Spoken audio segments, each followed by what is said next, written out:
Yan. Sige, next. Don't copy.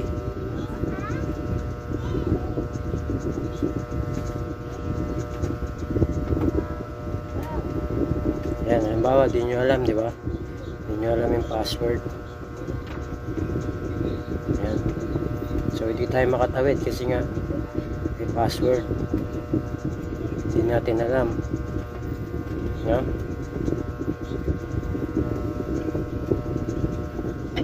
Ayan. So, ganito yung gagawin nyo mga boss pagka halimbawa ganyan.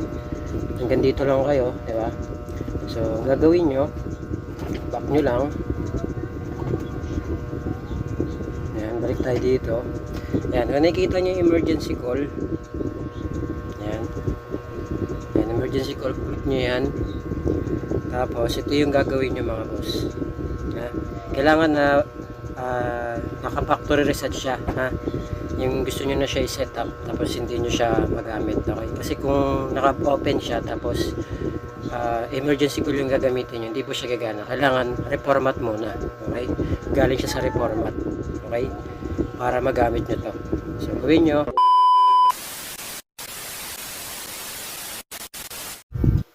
Hello mga boss. Baka meron kayong ganitong phone, Realme 5i, okay? Then nakalimutan nyo yung password nyo. So, ituturo ko sa inyo kung paano ma-unlock yung inyong cellphone, okay? Yung mga ganitong version is Android 10 to mga boss. Try nyo na lang sa ibang mga phone, basta Android 10 pababa, okay? So, ito ay gagawin natin. Halimbawa, nakalimutan nyo yung password nyo, lalo na kung may Google account, okay? So, hindi nyo magawa or di nyo siya ma-unlock kasi nga nangihingi siya ng Google account, okay? Kahit na sabihin natin na may password to, okay? So, pag nireformat nyo siya, ay meron pa rin, okay? Ang gagawin natin mga boss, ituturo ko sa inyo, okay? Na hindi tayo gagamit ng PC or laptop, okay? So, gagawin natin ay sarili niya lang mismo, okay? Yung code lang na gagamitin natin, okay? So, para lang to sa mga baguhan, okay? Kung nalock yung inyong cellphone, Android 10 version, so try nyo na lang din ito, okay? So, gagawin natin, off lang muna natin to. Off lang muna natin. Ayan. Realme 5i to mga boss. Ayan, Realme 5i. Baka may ganito kayong phone. Then, ang gagawin natin,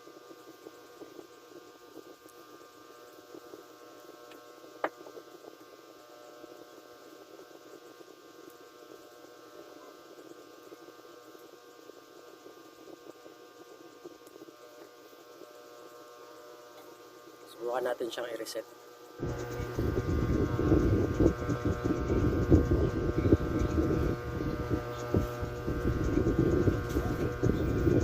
Ayan. Try natin siyang reset. 7475. Ayan. Format.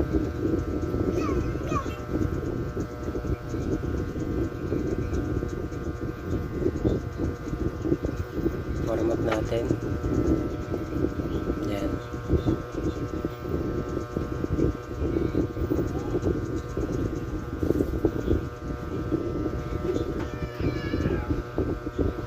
Yan lang natin.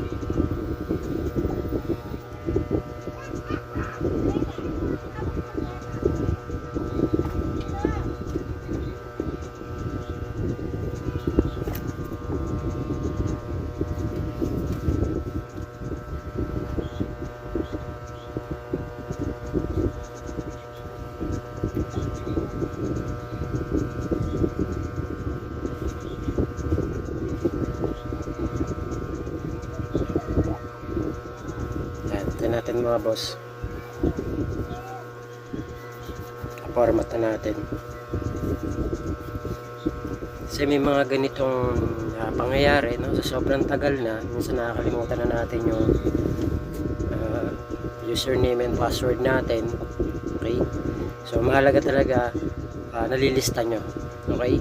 kapag gagawa kayo ng mga account, mga Google account, okay, Facebook account, o kung anong account na meron kayo na ginawa nyo, mahalaga talaga nalilista nyo yun para pag nakalimutan nyo, pwede nyo siyang hanapin. Okay, matatandaan nyo kasi sinulat nyo siya. Okay, yan o. Ngayon mga boss, halimbawa lang, no, hanap tayo ng language. Siyempre English na. Next natin, select region. Siyempre pipili tayo ng Philippines. Yan, next. Okay, next. Yan. Yan, kung naka wifi or data kayo, connect na lang kayo. Next natin. Yan, wifi assistant. Yan, next nyo na lang. Next nyo na lang.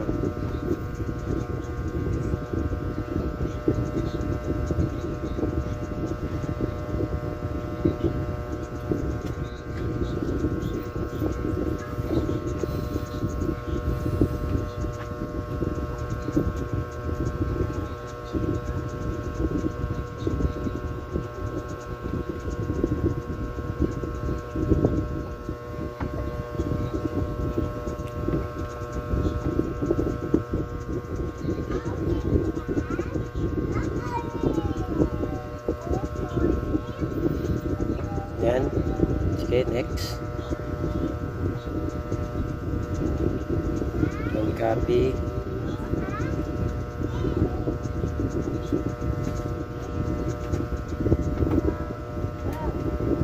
Yan, halimbawa, di nyo alam, di ba? Di nyo alam yung password. Yan. So, hindi tayo makatawid kasi nga yung password hindi natin alam. Yan.